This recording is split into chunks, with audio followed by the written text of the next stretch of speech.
በስመ አብ ወወልድ ወመንፈስ ቅዱስ አሐዱ አምላክ አሜን።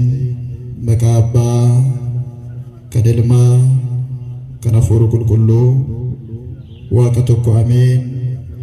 በአብ ስም በወልድ ስም በመንፈስ ቅዱስ ስም አንድ አምላክ እናምናለን ለዘላለሙ አሜን። አቤቱ የሰራዊት ጌታ የአባቶቻችን አምላክ ለእኛም አምላክና አባት የሆንክ አባታችን እግዚአብሔር ሆይ በደልና ኃጢአታችን ይቅር በለን ቅዱስ ቃልን እንሰማ ዘንድ አስፈሪውን ሌሊትና ጨለማ አሳልፈ ወደሚደንቀው ብርሃንና ይህን ማለዳ ስላሳየን ክብርና ምስጋና አምልኮትና ውዳሴ ሁሉ ለስም አጠራር ይሁን።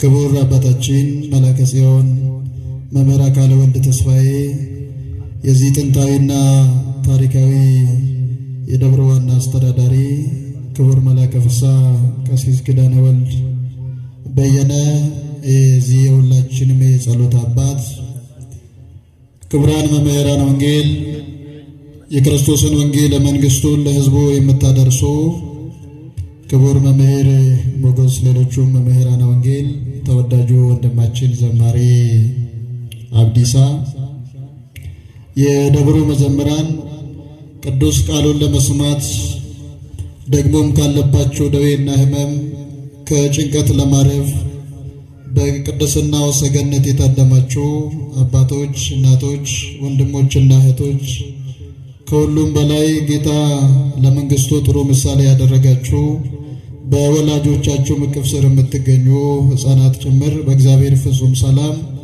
እንደምን አደራችሁ? ድምጻችሁ አይሰማም። እንደምን አደራችሁ? እንደምን ከረማችሁ? በሰላም ያሳደረን ማን ነው? ወደ ቅድስና ስፍራ ያመጣን ማን ነው? ስለዚህ ማን ይመስገን? ማን ይመስገን? ስለማይነገር ስጦታ ሁሉ ማን ይመስገን?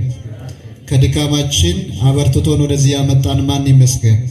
ጎደሏችን እንኳን ብዙ ሆን ጎደሏችንን በሙላቱ የሸፈነ ማን ይመስገን? ከማብረከረካችን ያጸናን ማን ይመስገን? ስለዚህ እግዚአብሔር ምስጋናው ተነግሮ አያልቅም። ይሄኔ በመንገዳችን በጎዳናችን በሐሳባችን በስራችን በሁለመናችን እንደሚያገሳ አንበሳ ሁል ጊዜ እኛን ሊወጠን የሚፈልገው ጥንተ ጠላታችን ዲያብሎስ የዘረጋው ፈተና የዘረጋው ወጥመድ ብዙ ሆኖ ሳለ ከዛ አስመልጦን ቃሉን እንድንሰማ በደጁ እንድንሰበሰብ ማን ረዳን? ስለ ስሙ አምላካችን በድጋሜ ስሙ የተመሰገነ ይሁን። የዳንባት የድኅነታችን ምክንያት እማምላክ ወላዲተ ቃል ድንግል ማርያም የእናትነት ምልጃ የቅዱሳን ሁሉ በረከታቸውና ረድኤታቸው ከኔም ከናንተ ከሁላችን ጋር ይሁን። ለተወሰነ ደቂቃ ብዙም ሳያጠር ብዙም ሳናበዛ አምላካችን እግዚአብሔር ለሊዲያ የሰጠውን ልቦና ለሁላችንም ሰጥቶን ቃሉን ከሰማን በዚህ በሉቃስ ወንጌል ምዕራፍ 12 ቁጥር 36 ላይ ተመዝግቦ የምናገኘውን ቃል መነሻ በማድረግ የእግዚአብሔርን ቃል እንሰማዋለን። ቃሉም እንዲህ ይላል፣ የሚጠብቁትን ሰዎች ምሰሉ ይላል። እስቲ አንድ ጊዜ ሁላችሁም ሕሊናችሁን ሰብስቡና እኔ የምለውን ቃል ቀጠላችሁ በሉ። የሚጠብቁትን ሰዎች በሉ እስቲ ምሰሉ። እስቲ ደገሙት። ምን የሚሉትን ሰዎች? የሚጠብቁትን ሰዎች ምሰሉ። አማ ዋቀዮ አባን ኬኛ ፈይሳን ኬኛ ከኑ ተስገቤሱ ከኑ በርሲሱ ጀቸ ዱቢ ሳትን ከኑ ጀቤሱ ደደቢ ኬኛፍ ፊግቸ ኬኛራ ቦቆና ከኑፍ ከኑ ጀቢና ፉራዋፍ ጀቢነ ለበ ኬኛ ሰው ጅነከ ጅራኑፍ ከኑ ታሲሱ ጨቢነ ኬኛ ከሌሳ ገደ ኬኛ ከሌሳ ከንቲን ደገኑ ጀቸ ዱቢሳ ከኑ በርሲሱ መተዱሬን በርኖተ ኬኛ ወንጌል ሉቃስ ቦቆና ኩደለማ ለኮፍሰ 36 irratti barreeffamee kan argamu warroota eegan fakkaadha kan jedhu ta'a mata dureen barnoota keenya። አምላካችን እግዚአብሔር የራቀውን አቅርቦ በሚስማማንና በሚመጥነን መልኩ እንዲያስተምረን እርሱ ሁላችንም ይርዳ። አሁን የትምህርቱ መሰረታዊ ዓላማ እኛ ክርስቲያኖች አንድ የምንጠብቀው ሙሽራ አለ። ለእያንዳንዳችን የተዘጋጀልን ስፍራ አለ። እንዲሁ ተመላለሾች አይደለንም። አንድ ቀን ወደ እቅፉ የምንሰበሰብበት፣ አንድ ቀን ከድካማችን የምናርፍበት፣ አንድ ቀን ከሩጫችን የምናርፍበትና በተቀዳሚነት ሽልማቱን የምንቀበል ክርስቲያኖች ስለሆን እስከዛ ድረስ ማድረግ የሚገባንና መሆን ያለብንን የሚያሳይ ነው የትምህርታችን መሰረታዊ ዓላማ። አሁን ባነሳነው ርዕሳችን ላይ የሚጠብቁትን ሰዎች ምሰሉ ይላል። አሁን በመጽሐፍ ላይ የተመዘገበው ቃል ምሰሉና አትምሰሉ በወንጌል ላይ ተጽፏል። ይህንን ዓለም አትምሰሉ ሐዋርያው ቅዱስ ጳውሎስ በሮሜ መልእክቱ ምዕራፍ 12 ቁጥር 2 ላይ ይህንን ዓለም አትምሰሉ፣ ይልቁንም በእምነታችሁ መታደስ ጽኑ እንጂ የሚጠፋውን ዓለም፣ የሚገድለውን ዓለም፣ የሚጠላውን ዓለም፣ የሚያልፈውን ዓለም አትምሰሉ አለ። ሐዋርያው ቅዱስ ጳውሎስ ደግሞ እኔ ክርስቶስን እንደመሰልኩ እናንተ ደግሞ እኔን ምሰሉ አለ። እኔ ማንን እንደመሰልኩ? እኔ ክርስቶስን እንደመሰልኩ እናንተ ደግሞ እኔን ምሰሉ አለ። እርሱ ዓለምን ያሸነፈው ቅዱስ ጳውሎስ ከትላንትና ማንነቱ የተመለሰው፣ ትላንትና አሳዳጅ የነበረው፣ የዓለምን ሕግና የዓለምን ስልጣን የሚያስከብረው፣ ዓለም የሰጠችውን አዋጅ እያሳወጀ ለዓለም ቀናኢ ሆኖ ሰዎችና ክርስቲያኖችን እያሳደደ ይኖር የነበረው ያ ክፉ መንፈስ እንደ ቅርፊት ከልቡና ከዓይኑ ከአይምሮ ከወጣለት ከወደቀለት በኋላ እኔ ክርስቶስን እንደመሰልኩ እናንተ ደግሞ እኔን ምሰሉ አለ። እግዚአብሔር አምላካችንን እንድንመስለው እርሱ ሁላችንም ይርዳ። እግዚአብሔር እንዴት እንመስለዋለን ካላችሁ እኔ በልቤ ትሁትና የዋህ ነኝ፣ እናንተም በልባችሁ በቀል አትያዙ። እኔ ይቅር ባይ ነኝ፣ እናንተም እርስ በራሳችሁ ይቅርታን አድርጉ። እኔ በልቤ ትሁትና የዋህ ይሁን፣ እናንተም በልባቸው የዋሃን ሁኑ ይላል። የዋህ የሆነ ሰው በልቡ እግዚአብሔርን ብቻ ያዘ፣ በልቡ ይቅርታውን ብቻ ያዘ፣ በልቡ እግዚአብሔርን ብቻ የሚያመልከው ሰው አሸናፊ ነው፣ ደግሞ ተሻጋሪ ነው፣ ባለበት አይቆምም። ቅዱስ ሉቃስ በወንጌሉ የመዘገበልን ከምዕራፍ 12 ቁጥር 35 ላይ ወገባችሁ የታጠቀ መብራታችሁ የበራ ይሁን ብሎ ይጀምራል። ወገባችሁ ምን ያለ ይሁን? ወገባችሁ የታጠቀ ይሁን። አሁን ወገባችሁ በመንፈስ ዝናር የታጠቀ ይሁን። በአገልግሎታችሁ የጸናችሁ፣ በጸሎታችሁም የጸናችሁ፣ በጾማችሁም የጸናችሁ፣ በመሥዋዕታችሁም የጸናችሁ፣ በክርስትና ስራችሁ በፍቅራችሁ የጸናችሁ ሁኑ። ወገባችሁ የታጠቀ መብራታችሁም የበራ ይሁን። እናንተ ጌታቸው መጥተው ደጁን ሲያንኳኳ ወዳው እንዲከፍቱለት ከሰርግ እስኪመለስ ድረስ የሚጠብቁ ሰዎችን ምሰሉ። ጌታቸው በመጣ ጊዜ ሲተጉ የሚያገኛቸውን እነዛ ባሪያዎችን ብፁዓን ናቸው፣ እውነት እላችኋለሁ ታጥቆ በማዕድ ያስቀምጣችኋል እያለ ይናገራል። ወገባችሁ የታጠቀ ፊታችሁም የበራ ይሁን ያለ ጌታችን እኛን ክርስቲያኖችን ምን ለማስተማር እንደፈለገ ራሱ ይህ ቃል ወደ ስፋት ወደ ተዘረዘረበት በማቴዎስ ወንጌል ምዕራፍ 25 ከቁጥር 1 ይወስደናል። አሁን እናንተ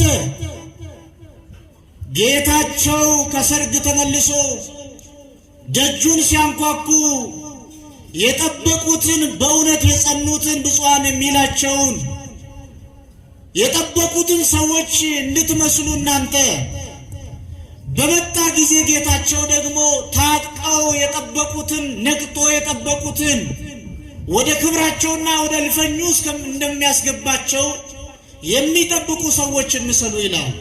የማቴዎስ ወንጌል ምዕራፍ 25 ከቁጥር 1 ላይ 10 ቆነጃጅቶች ወይ ደግሞ 10 ደናግላን ነበሩ ይላል። ስንት ደናግላን ነበሩ? ስንት ነበሩ? መልሱ። ስንት ነበሩ? ከ10ሩ 5ቱ ልባሞች ናቸው። ከ10ሩ ደግሞ 5ቱ ሰነፎች ናቸው። ልባሞቹና ሰነፎቹ አንድ ነገር ያስተምሩናል ዛሬ በሕይወታችን። እነኚህ ደናግላን የተባሉት ቆነጃጅቶች 5ቱ ልባሞችና 5ቱ ሰነፎች ነበሩ። 5ቱ ልባሞች የተባሉት የሚጠብቁት ሙሽራውን ነው። ሙሽራው እስከሚመጣ ድረስ በማሰራቸው ዘይት ይዘው ሙሽራቸውን ይጠብቁ የነበሩ ልባሞችና ሙሽራውን ከሚጠብቁት ተስፋ የተሰለፉት ትንሽ ዘይት የያዙ ግን እነሱም የሚጠብቁ ሰዎች የመሰሉ ሙሽራው በዘገየ ጊዜ ሌሊት በሆነ ሰዓት ላይ ሁለቱም ተኙ ይላል። ምን አደረጉ? በሀገራቸው ባህል ሙሽራው የሚመጣው በእኩለ ሌሊት ነበረ። እስከ 6 ሰዓት መጽናት አቃታቸውና ተኙ ይላል። አማ ወንጌለ ማቴዎስ በቆና ዲደምሸን ለኮብሰ ተኮራ ጋፈድ ብስኑ ዱበርቶታ ኩርናንቱ ቱሬ ዱበርቶታ ኩርናን ከነ ኬሳ ወሪ ሸን ዱበርቶኒ ሸን ወረ ገምነ ቱረኒ ዮክን ሞ ወረ ኦጌይ ቱረኒ ዱበርቶኒ ሸን ሞ ወረ ጎዎተ ቱረኒ ኢሳን ኩርናን ኩኒ ሚስሮ ተኮ ኤጋ ቱረኒ ሚስሮ የቹን ሙሽራ የቹዳ ኢሳን ከነ ጋፈ ኤጋ ቱረን ሙሽራን አልከዋን ንፉፍ ኢሳን ዲበተ ሳኒ ቀበተኒ ኢፋ ሳኒ ቀበተኒ ወረ ኤገን ሙሽራን ጋፈ ቱሩ ኢሳን ስረፈኒ ቱረኒ ሪምኒ ትዱፈ ይጀዳ አሁን ከ5ቱ ልባሞቹና ከ5ቱ ሰነፎች ሙሽራው በዘገየ ጊዜ ተኙ ይላል። ግን ልባሞቹ በማሰራቸው ዘይታቸው እንደበራ ይተኙ ነበርና በእኩለ ሌሊት እንደጋጣሚ ሙሽራው መጣ የሚል በታላቅ ድምፅ መለከት ተነፋና ድምፅ ተሰማና እናንተ ሙሽራውን የምትጠብቁ ሙሽራው መጥቷልና ወጣችሁ ተቀበሉ የሚል ድምፅ ወጣ ይላል። ያን ጊዜ ልባሞቹ ከማሰራቸው ምን አላቸው ብያቸዋለሁ? ዘይት በለስቲ ዘይት ይዘዋል። መብራታቸው አልጠፋም። እስከዛ ሌሊት ድረስ የሚበራ መብራት ነበራቸው፣ የሚበራ ዘይት ነበራቸው።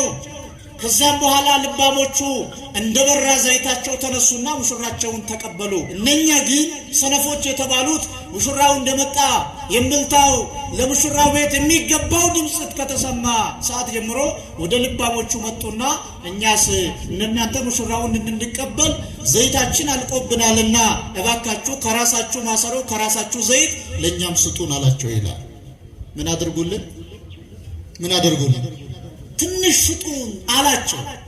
ያን ጊዜ ልባሞቹ እኛ ያዝነው ለኛ ብቻ የሚበቃ ነው አላቸው። ለኛ ብቻ የሚበቃውን ዘይት ነው ያዝነው፣ ትርፍ አልያዝንም። እናንተ እንደኛ ወጣችሁ እንድትቀበሉ ከሚሸጡት ሄዳችሁ ግዙ አላቸው ይላል።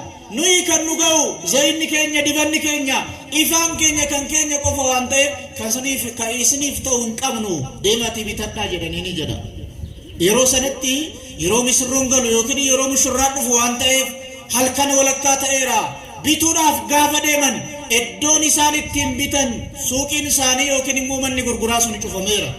አሁን እንገዛለን ብሎ ሲወጡ ከሙሽራ ተለይቷል፣ ከልባሞቹ ተለይቷል። ዘይት ሊገዙ ሲሄዱ ሱቆች ሁሉ ተዘግተዋል። ምን ተብሏል? እስከ 6 ሰዓት የሚነግድ ነጋዴ አለ። ለዛም በእኛ ዘመን የሚያስፈራ ዘመን ሰው ሌላውን ትቶ ጨለማውን ትቶ ሰውን የሚፈራበት ዘመን። ሁልጊዜ እንደሚናገረው ድሮ ሰው በዛ ሲያልፍ ልጆች አይዛችሁ አትፍሩ፣ እዛ አካባቢ ሰው አለ ሄዱ ማንም አይነካችሁ ነበር የሚባለው። በእኛ ዘመን ደግሞ አይ ማን እንደሆኑ አይታወቁም እነኛ ሰዎች የሆነ ሰዎች እዛ አሉ ይባላል። እግዚአብሔር ወደ ቀደመ ወደ አባቶቻችን ዘመን እግዚአብሔር ይመልሰን። በጎን ዘመን እግዚአብሔር ያምጣልን። ክርስቲያኖች በጎ ዘመን ለማየት በጎ ዘመን እንዲሆን በጎች መሆን ያስፈልገናል። እኛ ራሳችን በጎነት፣ ፍቅር፣ ትሕትና፣ ሃይማኖት መያዝ ያለብን እኛ ነን። ከጥርጣሬ መውጣት፣ ከመጠላላት መውጣት፣ ከልዩነት መውጣት ያስፈልጋል። አማኞች ከወንጀላችኋለሁ መጀመሪያ ከራስ ይጀምራል ደግነት ከየት ይጀምራል ኦፍራ ጀልቀበ ጋሩማን ነመጋሪተው ነማመንታተው ነማመነማተው ኦፍራ ጀልቀበ ሸኩፍ ሸከማተውራ አናመነመ ካንተ ዋቀዮን ዋንጃለቱፍ አመነማተው በርባቺሳለ አሁን እነርሱ ሊገዙ በሄዱ ጊዜ ሱቁ ተዘግቷል ልክ እነርሱ ሲወጡ ሰነፎቹ መብራት ያልያዙ ዘይታቸው ያለቀባቸው እንደገና ልክ እነሱ ሲወጡ ሙሽራው መጣ የጠበቁ ዘይታቸውን ያበሩ ሙሽራ ወደ እልፍኝ ሲገባ እነርሱም ከሙሽራ ጋር ወደ እልፍኙ ገቡ ይላል አምላካችን እግዚአብሔር በመረት ደጁ ወደ በሩ ያስገባን ሁላችንም ወደ መረቱ ያስገባ ደህንነትን እረፍትን ፈልገን የመጣ ነው እግዚአብሔር እረፍቱን ለሁላችንም ይስጠን ብዙ የውስጣችን ሐሳብ ብዙ የውስጣችን እንቆቅልሽ አለ ያንን ነገር እግዚአብሔር ለሁላችንም ይመልስልን ክርስቲያኖች ስለዚህ እግዚአብሔርን ብቻ መስማት ሳይሆን እኛም እግዚአብሔርን እንዲሰማን እግዚአብሔር መስማት ያስፈልጋል ክርስቲያኖች አሁን ከመማችን ለማረፍ ከጭንቀታችን ለማረፍ ከተበረከረከ ማንነታችን ለመጽናት እግዚአብሔርን መስማት ያስፈልጋል ሰው እግዚአብሔርን መስማት ትቷል እንኳን እግዚአብሔርን መስማት ራሱን ማድመጥ መስማት ትቷል ሰው ራሳችንን መስማት እኔ ማን ነኝ ከየት መጣው የፈጠረኝ ማን ነው የሚያኖረኝ ማን ነው በማን ፍቃድ እየኖርኩ ነው የሚለው ያስፈልጋል በህይወታችን አሁን በራሳችን የምንሮጠው በቃ ሰው ሁሉ የሚባለው አባባል ጤና እስካለ ድረስ አባት እስካለ ድረስ የሚባለው አይደለም ጤናችንም አባታችንም እግዚአብሔር ነው ንብረታችንም ምናችንም እግዚአብሔር ነው ከእግዚአብሔር የሚበልጥ ማንም የለም ከጤናችን በታች ማንም እግዚአብሔር ከጤናችንም በላይ ነው ከበሽታችንም በላይ ነው ከስቃያችንም በላይ ነው ከእንቆቅልሻችንም በላይ ነው እግዚአብሔር በሕይወታችን ከሆነብን ሁሉ በላይ ነው ከኛ የሚጠበቀው በእግዚአብሔር ላይ ተስፋ ማድረግ ነው ክርስቲያን ምን ማድረግ ነው በእግዚአብሔር ላይ ተስፋ ማድረግ አዎ ዛሬ ብታመም እግዚአብሔር ያድነኛል ዛሬ ብወርቅ እግዚአብሔር ያነሳኛል ዛሬ ብራቆት እግዚአብሔር ያለብሰኛል ዛሬ ከሰው በታች ቢሆን እግዚአብሔር ከፍ ያደርገኛል ዳዊት ራሱ እንደተናገረ እኔ በወደቁ ጊዜ ባለቀስኩ ጊዜ ከሰው ተራ በወጣው ጊዜ ጠላቶቼ በኔ ላይ በበዙና በተነሱ ጊዜ እግዚአብሔር ኃይልና ጋሻ ሆኖኝ ከውርቀቴ ያነሳኛል አለ ከማን ያነሳኛል በቃ ከችግራችንም የሚያላቅቀን እግዚአብሔር ነው ከበሽታችን ከህመማችን ነፃ የሚያደርገን እግዚአብሔር ነው የቤታችን የጓዳችን የትዳራችን የሥራ ቦታችን የገንዘባችን የንብረታችን እንቆቅልሽና ጉዳዮች የሆኑትን የሚፈታው እግዚአብሔር ብቻ ነው አሁን ያገለገሉትን ወደ ደጁ አስገባቸውና ያን ጊዜ እነርሱ ሲመጣ ሙሽራ ወደ እልፍኙ ገብቷልና በሩ ተዘጋ ይላል ከሚዘጋብን እግዚአብሔር ያድርገን አሜን በሉ በሩ ከተዘጋባቸው እግዚአብሔር ያድርገን ከዛ እነሱ ፈልጎም አላገኙትምና በሩ ተዘጋባቸው ይላል አሁን ክርስቶስ ሁላችንም የሚሰበስበን ጊዜ አለ አይዟችሁ አትፍሩ በእኔ እመኑ በአባቴም ደግሞ እመኑ እኔ ሄዳለሁ ስፍራ አዘጋጅላችሁ ዘንድ አለ ልጁ ክርስቶስ ኢየሱስ በዮሐንስ ወንጌል ምዕራፍ 14 ላይ ክርስቲያኖች እኛ በዚህ ምድር ላይ የምንቀር ሰዎች አይደለንም እንዲሁ እንደባዘን የምንቀር ሰዎች አይደለንም አባታችን እግዚአብሔር ሁላችንም ይሰበስበናል ሲሰበስበን ደግሞ ከእያንዳንዳችን የሚፈልገው አንድ ነገር አለ ከእያንዳንዳችን የሚፈልገው እስቲ 5 ሰነፎችና 5 ልባሞችን እናያቸው 5 ልባሞች የተባሉት አብዳት ይላቸዋል በትርጓሜ ላይ የተናገረው ቃል እነርሱ ይላል ራሱ መጽሐፍ የሚናገረን ልባሞቹ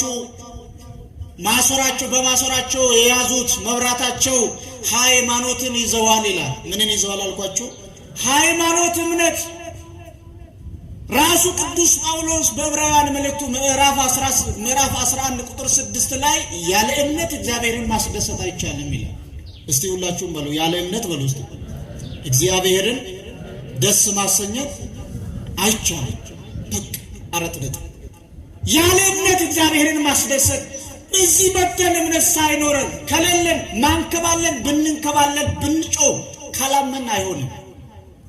ስብከታችን እምነት ያስፈልጋል። መስማት እምነት ያስፈልጋል። መሰበክ እምነት ያስፈልጋል። ገብቶ ከመቀደስ እምነት ያስፈልጋል። የትኛውን መንፈሳዊ ስራ ከመስራት እምነት መሰረት ነው ወዳጆቼ። እምነታችን እነሱ ልባሞቹ እምነት የያዙ ናቸው።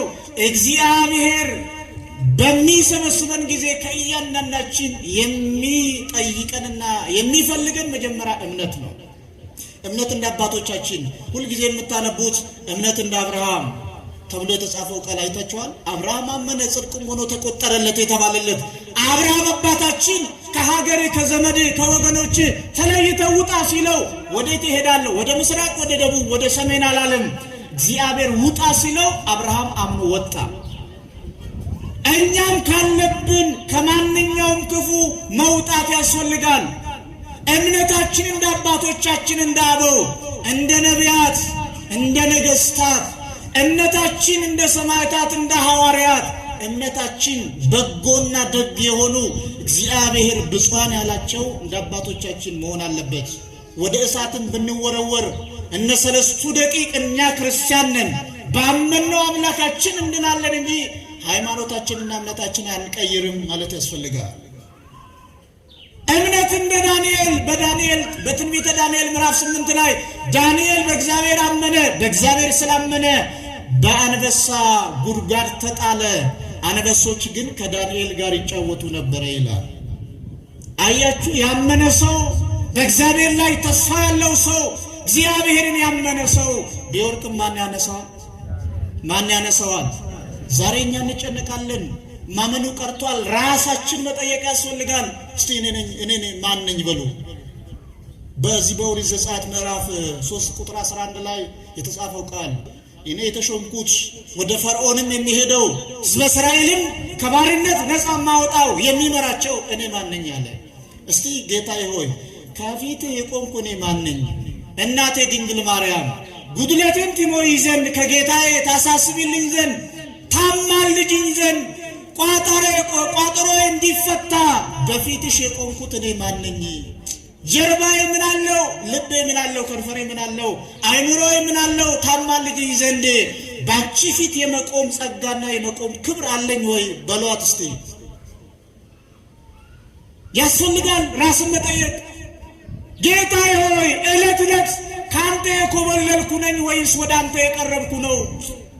በአንተ ፊት ስቆም ትልቁን ኃጢአቴን እየደበቅኩ ነው ወይስ ለአንተ እየተናገርኩ ነው የቆምኩት? እየሸነጎልኩ ነው?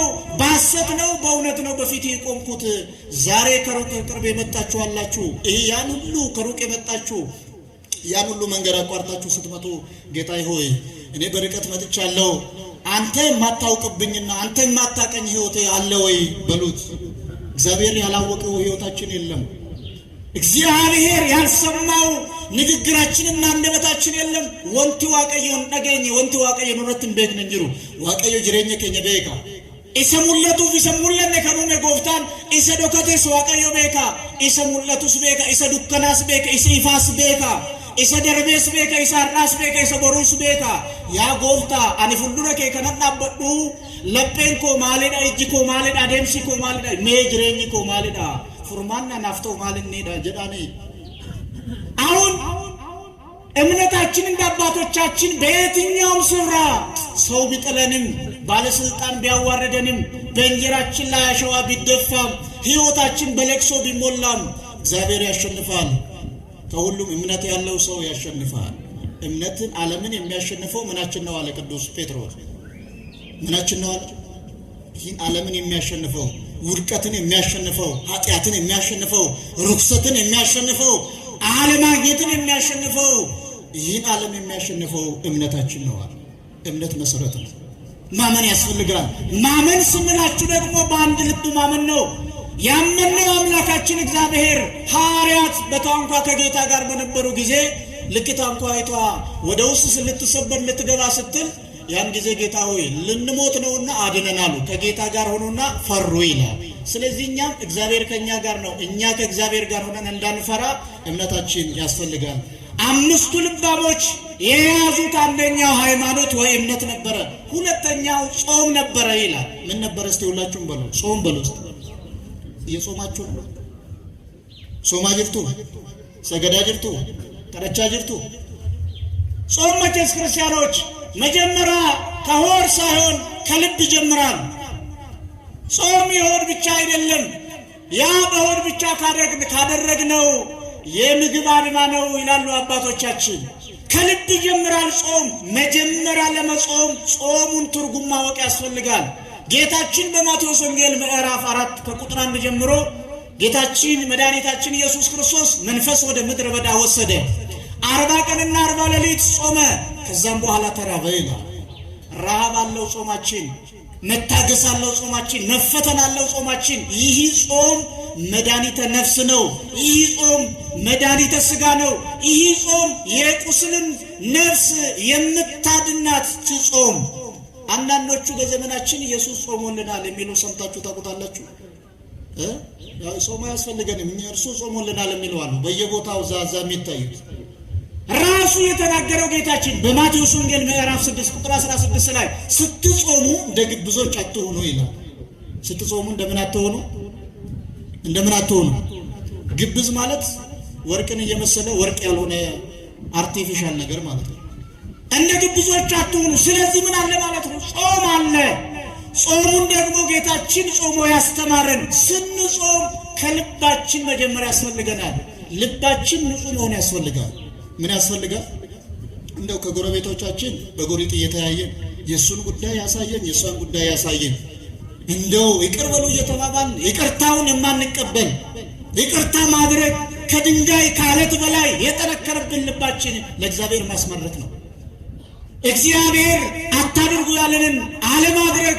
ይህ ጾም የሚባለው ቀድሞ በዘፍጥረት ላይ ለአዳምና ለሔዋን የተሰጠው አትብሉ ይሄንን በበላችሁ ጊዜ ትሞታላችሁ የተባለው እናንተ ለወንድማችሁ ይቅርታን አድርጉ፣ ይቅርታውን ካላደረጋችሁ ወንድማችሁን ካልወደዳችሁ እኔ ያላያችሁትን እግዚአብሔር እንዴት ታውቁናላችሁ? ኦላ ወጅ ነጋታው ቢዮ ወጅ ነጋታው መንደሮ ወጅ ነጋታው ነሞቶ ወጅ ነጋታው አባ ፊልሚን አናው ከሰት ነጋታው ሶን ለጴራ ጀልቀባ ዲፈማን ጀልቀባ ጃለላን ጀልቀባ ዲሱራን ጀልቀባ ከናፊ ሶማ ቀበኒሳኒ ወሮኒ ገምሱኒ ወሮኒ ወገይሱኒ። ስለዚህ ጾማችንን ክርስቶስ ያስተማረንና ስትጾሙ እንደ ግብዞች አትሆኑ ስለን ደግሞ ጾም አለ ማለት ነው። እንዲሁ ዝም ብሎ ምግብን እስከ 6 ሰዓት እስከ 9 ሰዓት እስከ 11 ሰዓት ከጾም ነው እሱ ዋጋ ላይ ነው ይችላል። ጾማችን ኃጢአት የሆነውን ነገር ጭምር አለማድረግ። እስቲ ሁላችሁም በሉ ኃጢአት የሆነውን አለማድረግ። በቃ አንደበታችን መጾም አለበት አለ ሊቁ ቅዱስ ያሬድ። ዓይን ይጹም፣ አንደበት ይጹም፣ ጆሮም ይጹም አለ። አንደበት ይጹም ማለት በአንደበታችን ሰውን ማማት ያቁሙ፣ አያስፈልግም። ክፉ ከመናገር ሰውን ከመሳደብ አንደበታችሁን ከልክሉ፣ አንደበታችሁ ይጹም አለ። እኛ ከጾማችን በኋላ እየጾምን ሰውን የምናማ ከሆነ እኮ ምን ስጋ ከመብላት ምን ያንሳል? አይተናነስም። አንደበት መጾም አለበት። ዓይናችን ክፉ ከማየት መጾም አለበት። ክፉ የሆነውን ዓይን አይቶ ወደ ሕሊና የሚያመጣው፣ ልብ ደግሞ ወደ አፍ የሚያመጣውን ያንን ነገር ማድረግ። ከዛ ጆሮአችን ክፉ ከመስማት አለ ጆሮችንና ዓይናችንን አንደበታችን እግዚአብሔር ይጠብቅልን። በጾሙ ያስፈልጋል። ስለዚህ ጾም ኃጢአት የሆነውን መተው ነው፣ ሰውን አለማማት ነው። ስለዚህ ጾማችን በእግዚአብሔር በመንግስቱ በሚሰበስበን ጊዜ እግዚአብሔር ከሚጠብቅብን አንዱ ስራ ጾም ነው። ልባሞቹ የያዙ ጾም ነው። ሶስተኛ ላይ ጸሎት አላቸው። ምን አላቸው? እናንተ በምትጸልዩበት ጊዜ እንዲህ ብላችሁ ጸልዩ፣ ደግሞ አለመቋረጥ ጸልዩ ያለው ክርስቶስ ሐዋርያትን ያስተማራቸው። ጸሎት ያስፈልጋል። የሚጾም ሃይማኖት ያለው ሰው ይጾማል። ጾም ያለው ሰው ይጸልያል። የምንጸልየው ጌታ ሆይ ከፊቴ አትጣለኝ፣ ከፊቴ አታውጣኝ፣ ከፊቴ አታሸኝ፣ ዕለት ዕለት ካንተ ጋር እንድኖር አድርገኝ፣ ከመከራ ሥጋ ከመከራ ነፍስ ሰውረኝ ብለን መጸለይ ያስፈልጋል። በክርስትናችን የያዙት አራተኛ ትሕትና ነው። በዘመኑ ላይ ትሕትና የሚባል ነገር ጠፍቷል። እንደው ለሌሎች አሳልፈን ሁሉ የሰጠን ይመስላል። ትሕትና ራስን ዝቅ ማድረግ። ከኔ ተማሩ ያለው ክርስቶስን ራስን ዝቅ ማድረግ፣ ትንሹ ለትልቁ መታዘዝ፣ ትልቁ ትንሹን መምከር፣ ልክ አንደበታችን መጠበቅ እንዳለብን ትሕትና ያስፈልጋል። በእግዚአብሔር ቤት ስንመጣ ክርስቲያኖች ስንሆን ትሕትና ያስፈልጋል። እስቲ ትሕትና በሉ። ራስን በሁሉም ነገር ዝቅ ማድረግ። አወቅኩ አለው አለኝ እንደው እንደሌላ ነገር እንዳያረገኝ ትትና ያስፈልጋል። ራስን ዝቅ ማድረግ። አምስተኛ ላይ የተጻፈው ሀፊረ ገጽ ይለዋል። የወንድሞችን መዋደድ ወይ ደግሞ ሰውን መውደድ ይላል። ይሄ የሚገርማችሁ ቃል ከ10 ከሙሴ ትእዛዛት አንዱ የሆነው ወንድምን እንደ ራስ አድርገህ ውደድ ያለው እነኚህን የያዙ ልባሞች ይሄን ከያዙ በኋላ ስድስተኛውና የሚያጸናውን ፍቅርን የያዙ ናቸው ይላል። እስቲ ፍቅር በሉ። ወልድን ከሰማይ የሳበው ማን ነው? ምንድነው እሱ? ፍቅር በሉ። እስከ መስቀል ድረስ ያወጣው ምንድነው?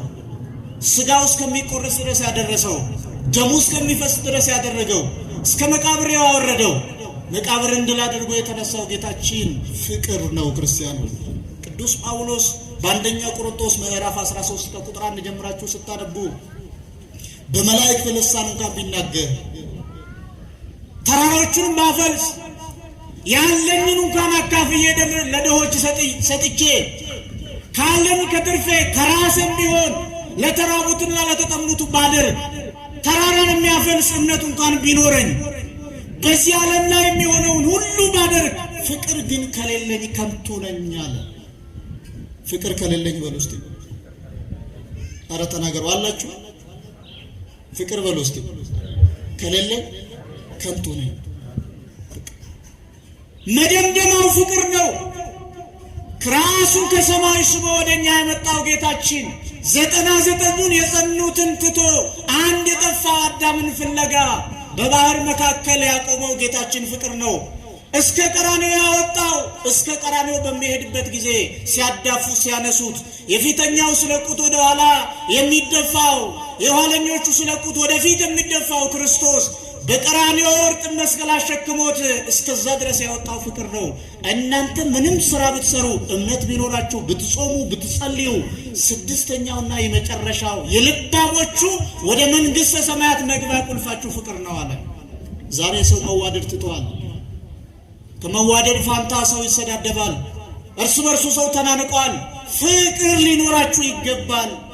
ከአገልጋይ ጀምሮ ከቀዳሹ ከካህኑ ከየትኛውም ከቤተ ክርስቲያን ከስልጣንና ከማዕረግ እርከንም ይሁን እስከ ታችኛው ፍቅር ያስፈልጋል። ስለዚህ ልባሞቹ ፍቅርን የያዙ ሃይማኖት፣ ጾም፣ ጸሎት፣ ትሕትና፣ ፊረ ገጽና ፍቅርን የያዙ እነኛ ሰነፎች ማሰሯቸው ዘይት ያለቀባቸው ያምናሉ፣ እምነት አላቸው፣ ይጾማሉ፣ ጾምን ያውቀዋሉ፣ ትሕትና አላቸው፣ ወንድማቸውን ይወዳሉ፣ ግን ፍቅር አልነበራቸውምና በሩ ሲዘጋ እውነት እላችኋለሁ እኔ አላውቃችሁም አላቸው ይላል። ስለዚህ መዝሙረኛው ዳዊት እንዲህ ይላል፣ አቤቱ ጌታዬ ሆይ ቃልን አልጠቀምኩምና አልጠበቅኩምና ሰነፎችን አይቼ አዘንኩ፣ ይቅር በለኛል። እስቲ በሉ ጌታዬ ሆይ በሉ። ቃልህን አልጠበቅኩምና ሰነፎችን አይቼ አዘንኳል። እንዳናዝን እግዚአብሔር ይርዳል። ስለዚህ የሚጠብቁ ሰዎች እንሰሉ። ዛሬ ዓለም የሚመጣውን ክርስቶስ ልክ ሕይወታችን በዚህ ዓለም ላይ እንደሚጠናቀቅ አድርጎ ጩኸቱን አይታችሁ ከሆነ መጠላላታችሁን አይታችሁ ከሆነ ምኑ ከምኑ የደባለቀው ዓለማችን ክርስቶስ እንደሚመጣ ክብር እንዳለን የምንወሰድበት ሀገር እንዳለን አላወቁም። ቅዱስ ጳውሎስ ወደ ፊልጵስዩስ ምዕራፍ 3 ቁጥር 18 ላይ የተመዘገበው ቃል እኛ ሀገራችን በሰማይ ነው አለ። ሀገራችን በየት ነው? እኛ ክርስቲያኖች ዕለት ዕለት የምናስቀድሰው፣ ዕለት ዕለት የምንጠቀመው፣ ዕለት ዕለት ወደ ክርስቶስ የምንመጣው ሀገራችን በሰማይ ነው። እዚህ ላይ አይደለም ሕይወታችን የሚያበቃው። በቃ እንዳለቀስን አይደለም። ከለቅሷችን አንድ ቀን እናርፋለን። አንድ ጊዜ ገብተን መውጣት ወደሌለባት ወደ መንግሥተ ሰማያት ክርስቶስ ይሰበስበናል። ያን ጊዜ እንደ ሰነፎቹ እንዳይሆን ተግተን መጸለይ፣ ተግተንም መጠበቅ ያስፈልጋል። የጠበቁት እኩለ ሌሊት መጣ። ከሙሽራው ጋር ወደ እልፍኙ ገቡት። እርሱም ተቀበላቸው፣ ታጥቆም በማዕድ ያገለግላቸዋል። እነኛ ገና ፍለጋ ሄዱ። ፍቅር ያልያዙ ሰዎች፣ ወንድማቸውን እህታቸውን ያልወደዱ፣ በይቅርታ ይቅር ተባባሉ ሲሉ ይቅርታን እምቢ አሉ። ዛሬ ይቅርታ በሁለት ይከፈላል። አንዱ ከእግዚአብሔር ጋር የምንታረቅበት፣ ለዛውም የጾም ጊዜ ለይቅርታ ምቹ ልብ ያስፈልጋል። ሁለተኛ ከሰዎች ጋር የምንታረቅበት እከሌ በድያለሁ በድለኛል ይቅር ብያለሁ። ሶስተኛ ደግሞ ከራሳችን ጋር መታረቅ። ከማን ጋር? ከራሳችን ጋር። ሰው ከራስ ጋር አይደለም ዛሬ ከራሱም ጋር የተጣላ ነው ሰው። ስለዚህ ከራሳችን ጋር ታርቀን የሚጠብቁትን ሰዎች መስለን እንኖር። አምላካችን እግዚአብሔር ሁላችንም ይርዳ። የድንግል ማርያም አማላጅነት የቅዱሳን ሁሉ በረከታቸው ረድኤታቸው ከሁላችን ጋር ይሁን። ያስተማረንና የመከረን አባቶቻችን አምላክ እግዚአብሔር ስሙ የተመሰገነ ይሁን። ወስብሐት ለእግዚአብሔር።